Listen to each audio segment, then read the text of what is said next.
Yung isa ko yun. Galing po sila sa church. Kanina pala kay Kuya Floyd. Ano ba? Sinundo niyo ba? Doon na tumambay po. Tumambay kayo doon. Hindi, gusto kong malaman.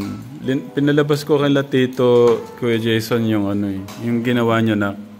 Napanood na ba? Anong ang galing no? Natakot nga ako yung pagkahawak ko kasi baka lumalaw yung kamay ko, tumatayo na yung balahibo ko. Oo. Si Kuya Son, sabi ko nung paglabas ko nakasalubong ko. Sabi ko naiyak ako sa ginawa ng mga bata, sabi ko. Ikaw nung nandun ka nung mo. Pag-burst lang puti ka, kikilabutan ko talaga. Tama yung balahibo ko eh. Ay, nanonood lang tayo. Practice. Kakalimutan ko. Hindi, ganito yun na. Alam mo, di ba kasi pa-birthday ka? Kasi ang mapakita yung behind the scenes. Sabi ko, dalin mo yung camera kay Kuya Jason. Kuya Jason, sabi ko, dalin mo nga to, magbe-birthday si Kuya. Kuhanan mo nga yung parang, yung effort niya ba?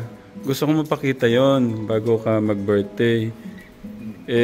Ayun, ang gumulat sa akin si Kuya Luis pala, yung yung kanyang role niya. Nakakabang mga ako sa pagsigat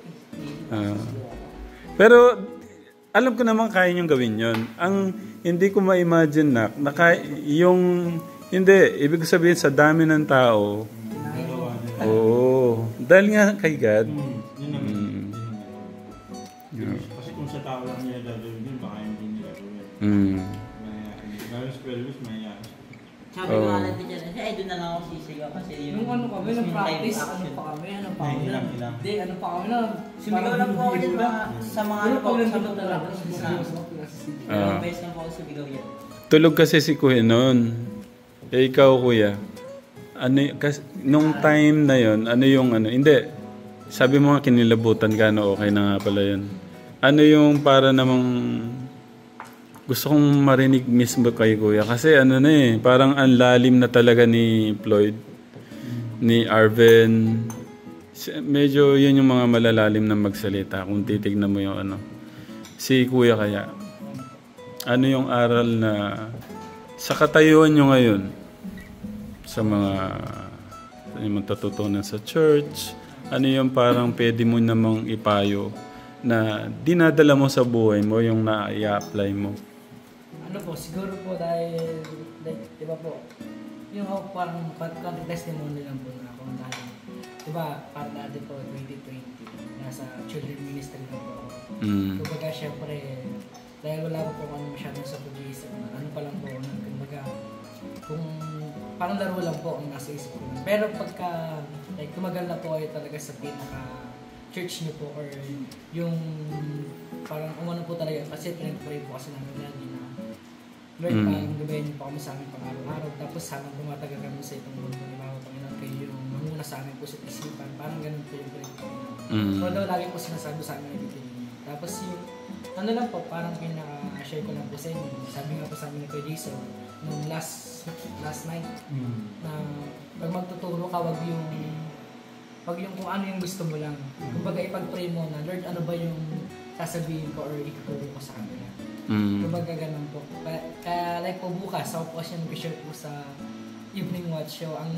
Mamaya po, pagpapalik ko po na paano po yung God, parang ano po yung will ni God, yung po yung gagawin mo. Like, nga po, yung mga shinare din po ng evening watch ng mga nakaraan, kung ano po yung will talaga ni God, yung dapat yung masusunod, hindi po yung kagustuhan lang po ng tao. Parang ganun po. Ang gagaling na, grabe. Nakaka-proud lang yung mga ko, grabe. Tuturo na rin sila. Di ba yan? Yan na. Kumbaga sa medyo pinipilit pa namin nila po sa buong mapanigay po, inaanap po namin yung mga akin po sa youth fellowship kasi medyo ang nga lang po namin kasi po dapat tumatagal po mas dumadami po dapat. Ngayon po habang mas tumatagal, kumukonting po lalo. Kumbaga isa rin po sa pinag-pray namin yung mga distractions, mga distraction mga nangunguna sa isipan po na dapat maalis po yun kasi iba po kasi dapat po Kumbaga, yung guidance naman po, pwede naman po mayayan, pwede naman po iparang may opinion. Kumbaga, mas tinutuan po kasi ng tao ngayon yung mga gadgets. Kumbaga, dapat nga po, kung ano nga po, dapat nga po ang unang sasabihin, kahit tayo yung pag-gising lang po sa umaga, hindi pa agad yung gadgets na nakakakala. Minsan pag-gising, di ba oy, Cellphone po. yung mata, ano na. Dapat po pag-gising kahit simple, thank you Lord. Tsaka di ba yung pangarap ko naman, Kuya Son, mga anak ko, pangarap ko naman sa inyo ay maging halimbawa kayo o modelo ng mga kabataan.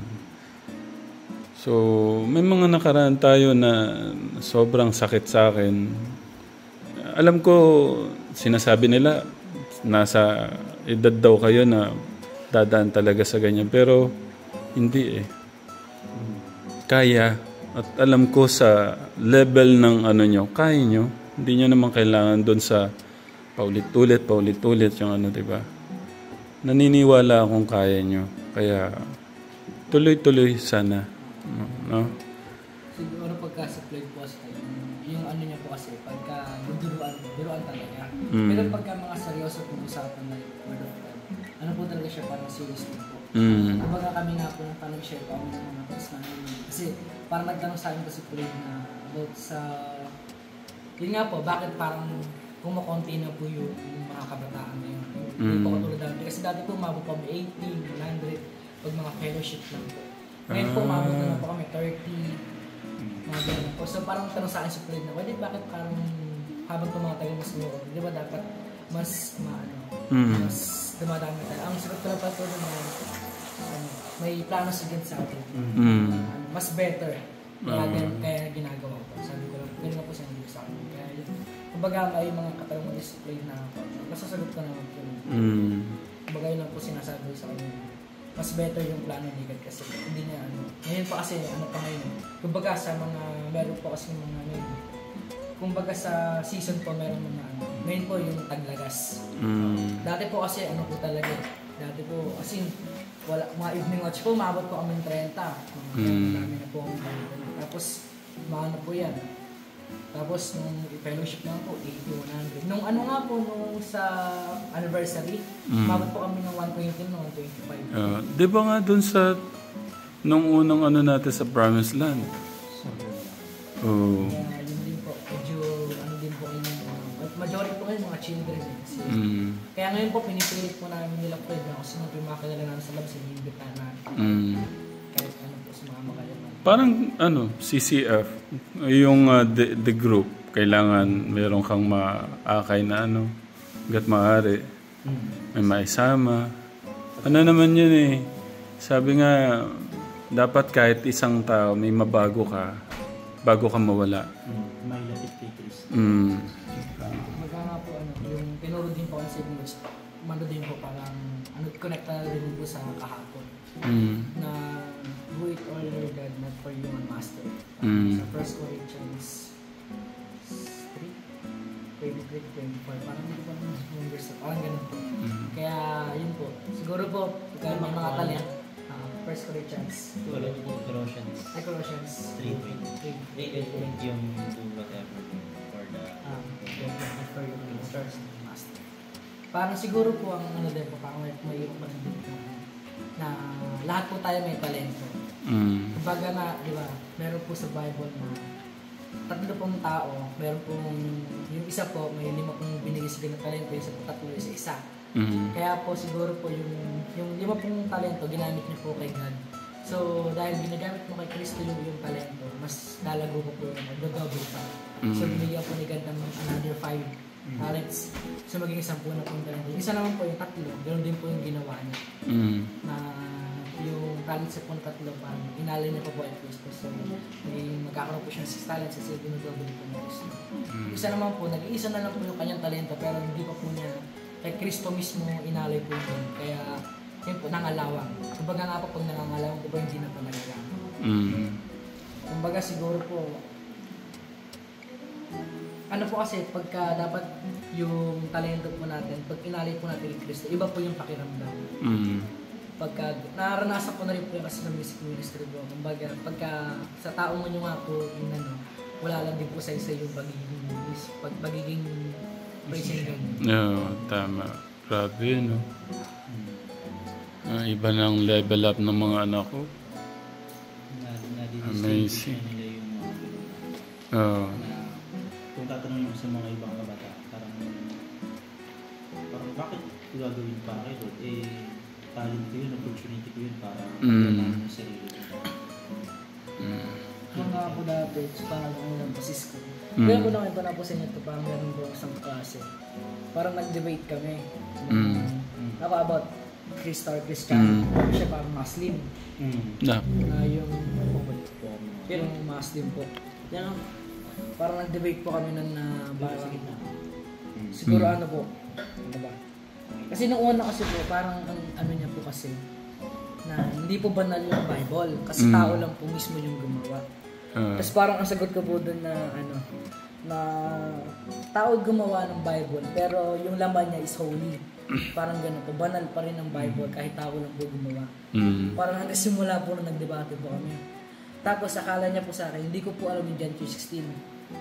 Parang gano'n. So parang inano niya po sa akin, pinagmukha niya sa akin yung mismong Bible verse na sapagkat gano'n na lamang. Parang bago pa lang po siya sabihin sapagkat gano'n pa lamang ang pag-ibig ng Diyos. Sinumbatan ko na po siya na ano, na sabi niya po kasi noon, sapagkat gano'n na lamang. Parang doon pa lang po siya. Tapos sinumbatan ko po siya ng English. For God so loved the world that He gave His only begotten Son, that whoever believes in Him shall not perish but have eternal life. Parang doon po kami nag-debate ng kasi di ba Muslim po siya. May iba po kasi tayo ng paniniwala. Although parang nire-respeto po namin yung mga relihiyon niyo po, hindi po namin sinasabi na Christianity kami na yung maliligtas. Kumbaga may kanya-kanya po kasi tayong paniniwala. Kumbaga, yun po, nagkaroon po kami hanggat sa umabot na mas banal daw po yung Muslim sa Christian. Tapos medyo na ano po ko nun, na offend po kasi ba't mo ginaganyan yung religious namin? Sa lobby ko lang parang hindi ko sinabi yung person.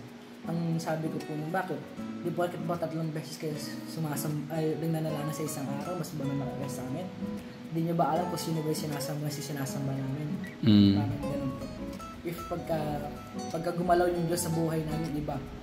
Sabi ko mong gano'n. Sabi ko yung Diyos namin, hindi natutulog araw gising niya. Araw gabi gising niya. Parang yun po. Kaya medyo na ano din po siya nun. Medyo natauhan din po. Kaya gano'n din po ako nun. Although hindi ko po inaano yung mga Muslim na ano, na yung mga religion niyo po is mali or iba po yung sinasampalatayo. Kumbaga, sinasabi ko lang po kung ano opinion ko sa mga ano. Siguro po kasi konting testimony din po dati ako ng INC. Pero dahil nga po nawala yung lolo at lola ko na Christian born again po ako. Kumbaga doon po ako namulat or doon po yung mas yung isip ko is gumawa. Parang ganun. Lumalalim. Tapos ano nagkaroon ako ng ano tawag dito. Basta nakaka-proud lang ang mga anak ko ngayon. At wait lang. Kasi naninibago sila kay Kuya Luis na pagka nandun po tayo sa stage tayo, hindi nyo po akalain na magagawa nyo po yung mga hindi nyo magagawa. Yung pagsigaw po. Sabi pa rin ako, dyan pa lang po dyan, konti pa lang, hindi po siya sumisigaw eh. Kasi pagka iba po talaga pagka Diyos po umilos. Kumbaga, before that day po night, na nagparinad po kami nung dapat kayo lang po Lord yung nasa positive silang bag pag nagpe-perform po kami. Hindi po yung mga tao nakapaligid sa atin.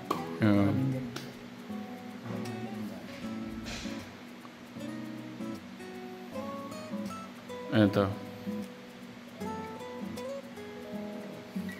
Sa linggo naman tayo, kami naman po dalawa ni Floyd.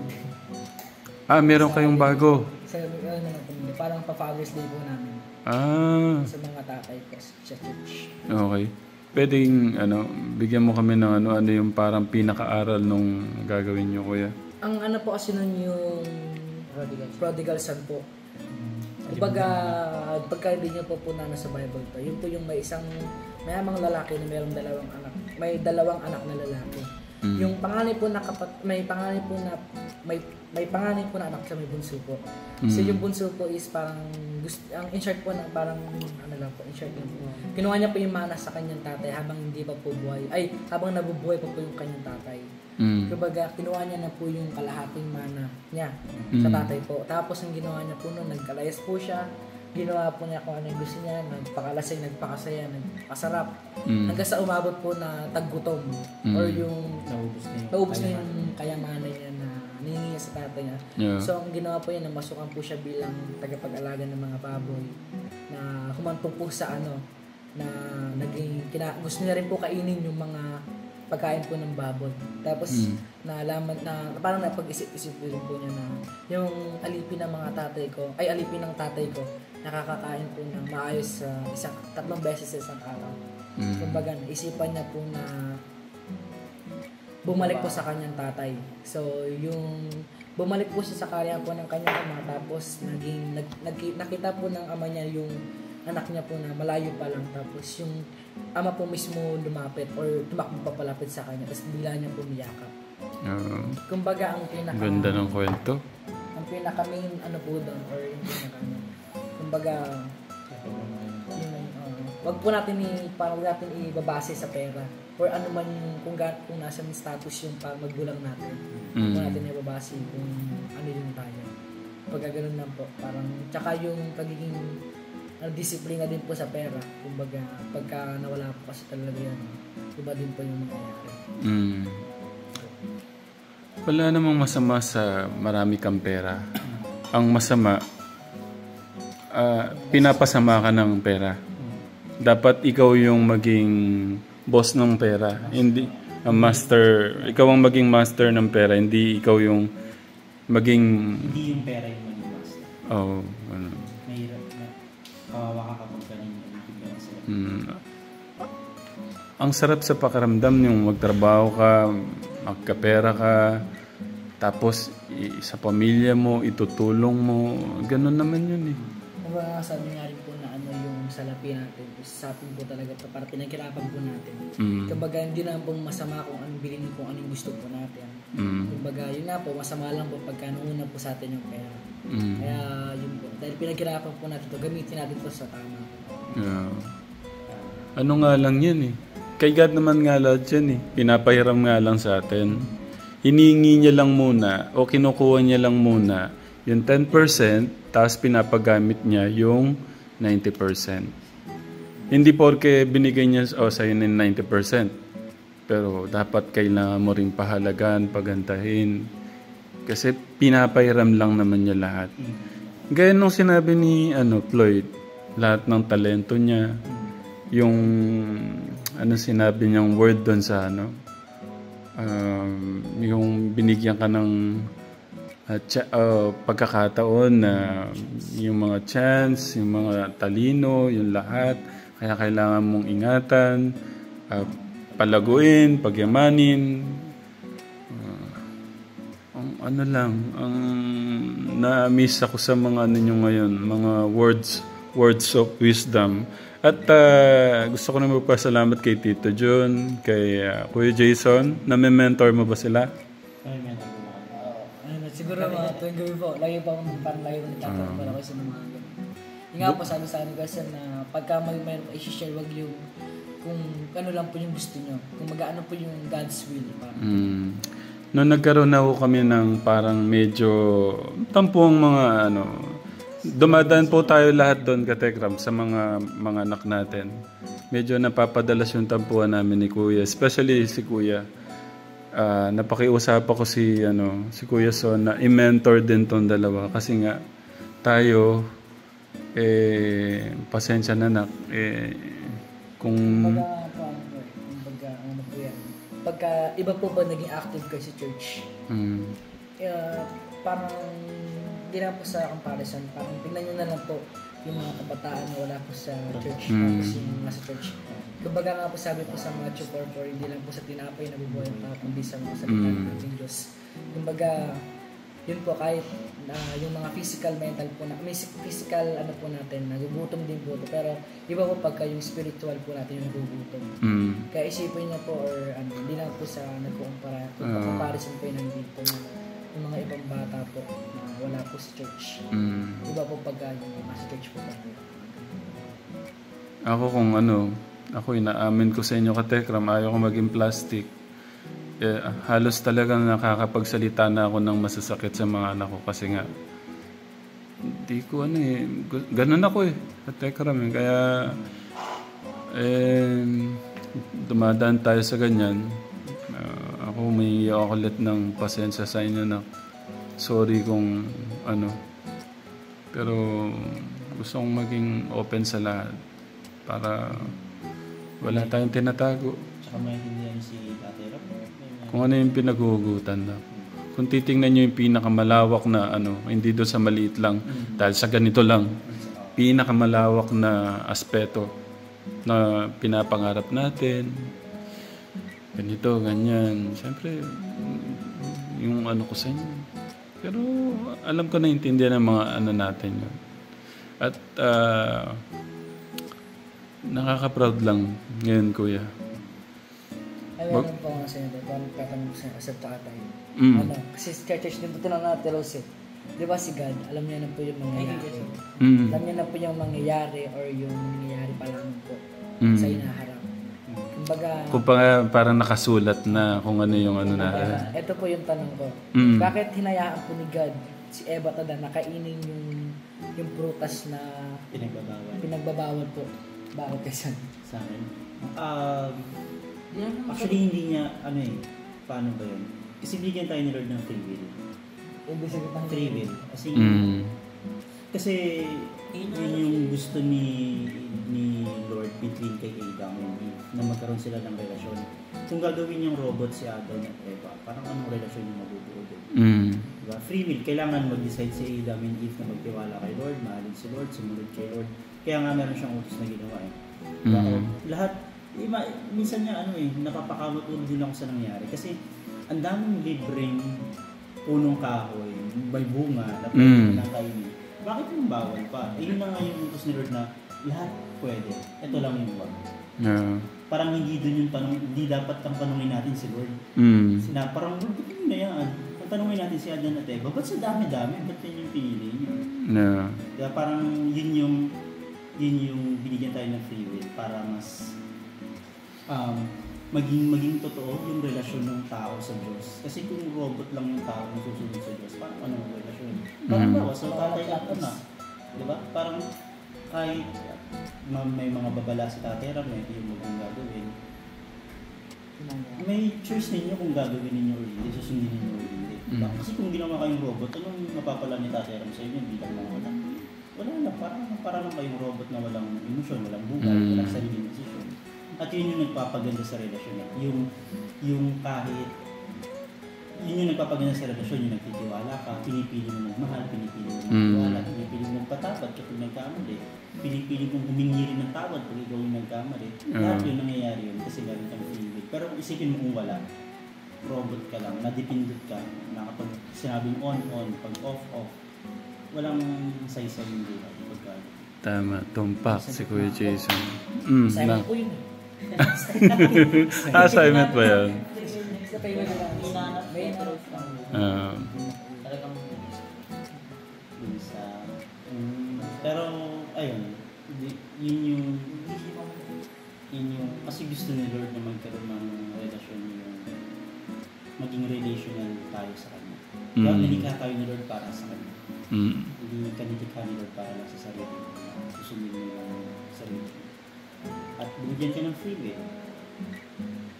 Isipin mo yun nangyari naman yun yung parang means natin para maligtas Kailangan mo mag-desisyon na tanggapin si Lord sa palataya sa Kanya. Hindi ka ginalang robot na dapat dito ka lang. Napakaganda ng design ni Lord. Parang hindi natin pwedeng questionin yung design ni Lord. Kasi mas magaling siya sa atin. Diba? Mas magaling kung tingin mong matalino ka. Sabi niya, ang katalino man ng tao ay kamang-mangambahan sa Diyos. Ang trabaho natin is manampalataya kayo. Actually, ito, manampalataya tayo. Pero sinasabi si Lord para sa atin at gawin natin yung sabot ng makakaya natin na sundin at magtiwala sa Kanya. Yun naman yung di ba? Sabi niya, Apostle Paul, we live by faith, not by sight. Hindi sa kung ano yung nakikita natin na nabubuhay tayo sa pananampalataya. Kung ganoon lang sana yung ginawa ni Adan, ni Eva, na namuhay sila sa pananampalataya, hindi magtitiwala kayo. Pag sinabi ni Lord na hindi. Kaya doon nagkaroon ng problema yung tao. Pero ang bait pa rin ni Lord, kahit tayo yung gumawa ng problema, siya yung gumawa ng solusyon. Diba? Siya yung gumawa ng paraan para maibalik tayo sa kanya. Kasi hindi natin kaya. Kaya sobrang galing mo nito. Ang lalim din ni Kuya Jason, no? Kay Lord, relasan ko. Sa mga gusto pong makinig kay Kuya Jason, meron kang... Opo, Saturday live sa Facebook po. Pero these last 2 weeks, hindi po ako nakapag-live kasi may kailangan gawin.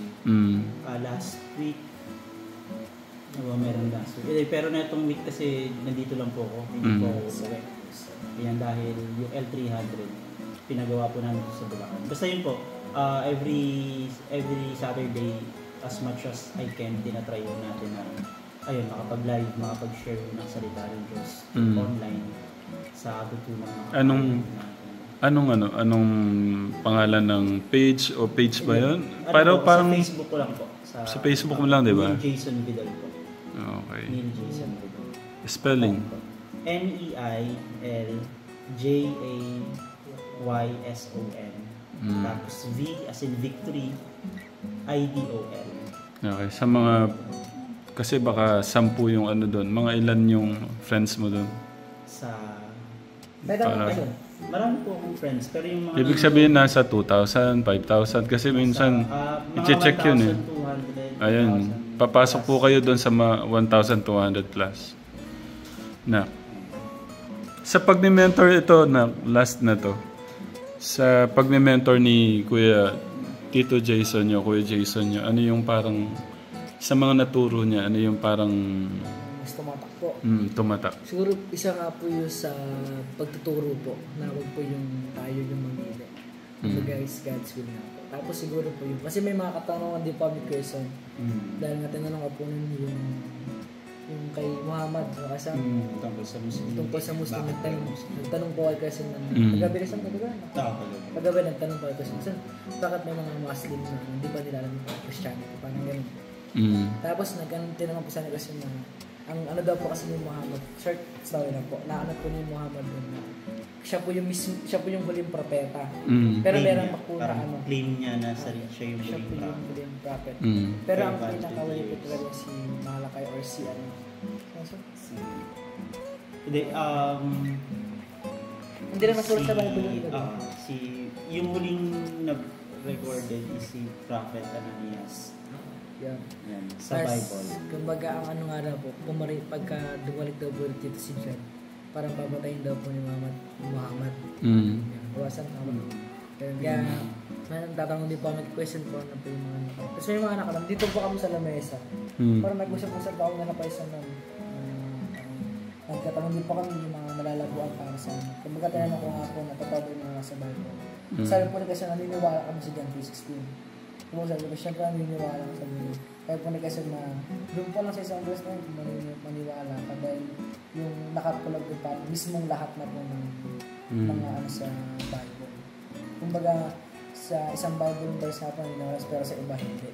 Hindi pwedeng gano'n. Dapat we are naniniwala tayo that the Bible is true, that the Bible is Word of God. So hindi pwedeng may mga certain Bibles verses tayo na hindi pinaniniwalaan. So, kaya tinanong ko siya sa kanya na if you are pag naniniwala ka sa John 3:16 na it is true na kapag nanampalataya ka kay Lord, maliligtas ka. From Genesis hanggang Revelation, that is true also. Tapos nagsimula ko ang basa ng mga Bible. Ang nasimula ko walang po Genesis. Sa yung kinrate po ni God yung mundo. Doon pa lang po ako. Medyo makataga na po ako nito. Parang doon lang po yung... Ako nga po yun, hindi nga ako nakakabasa ng Bible eh. Pero nasa, kumbaga, ibig ko sabihin, mas malaki yung pagpapala sa mga nagbabasa, mas kinikilala siya, maniwala kayo doon. Kumbaga nga po ang sabi, we talk Jesus to prayers po, tas Jesus parang kinausap po tayo just to Bible. Kaya pag nagbabasa po tayo ng Bible, parang di po parang ano po talaga, kinakausap po talaga tayo ng Jesus. Tsaka maganda, di ba? Pagka ano naman, mas maganda yung parang ano mo lang siya. parang kaibigan, tatay na kinakausap. Mas maganda yun eh. Ikaw naman na. Yung kagabi po, yung sinabi ko, question mo. Tapos yung parang bigyan ko ng question na yung isang lugar na yun lang yung ni Jesus. Wala na siyang sa iba. About yung comparison ng Old Testament sa New New Testament. Testament. Parang dati ang bayan lang talaga nila is Israel. Kasi Wala siyang hindi kasi yung presence ni Lord, yung pumipili si Lord ng tao from Israel, sila rin pinakausap, ginagawa, sila rin pinagpapala ni Lord. Sa Old Testament yun, sa Old Covenant, pero ngayon nasa New Testament, New Covenant na tayo. Yung grace ni Lord is na-extend na sa lahat, umabot na sa atin.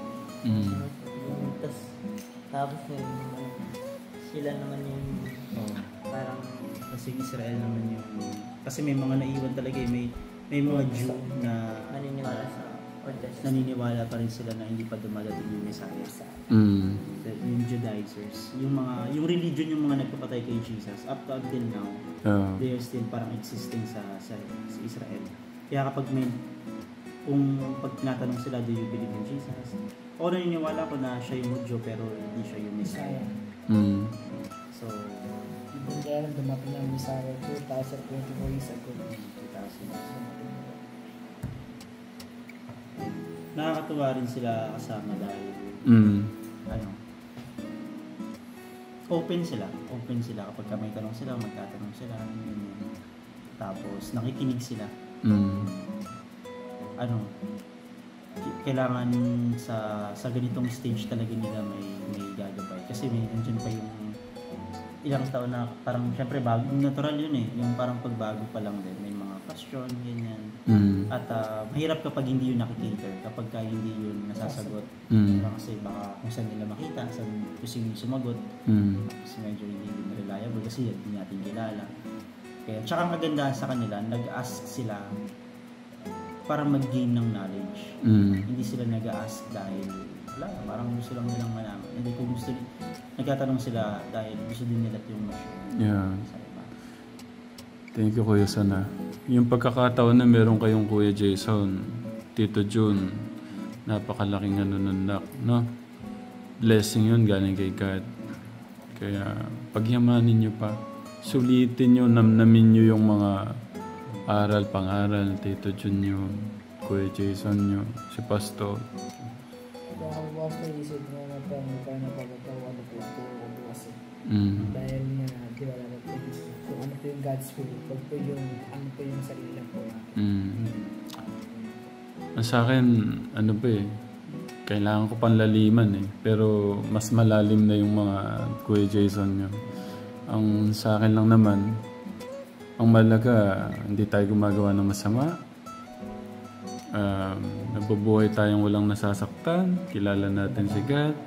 Wala kang naapakang tao. Sabi nga ni Kuya, yun, mahalaga na yun sa akin. Kaya sabi ko nga sa inyo, di ba, at sino kaya kong ipagmalaki yung sarili ko. Kasi wala naman akong hindi sa parang pagmamalaki yung kumbaga pwede kong sabihin kaya kong humarap na kay God kung yun naman kasi yung pero kung lang ba kumbaga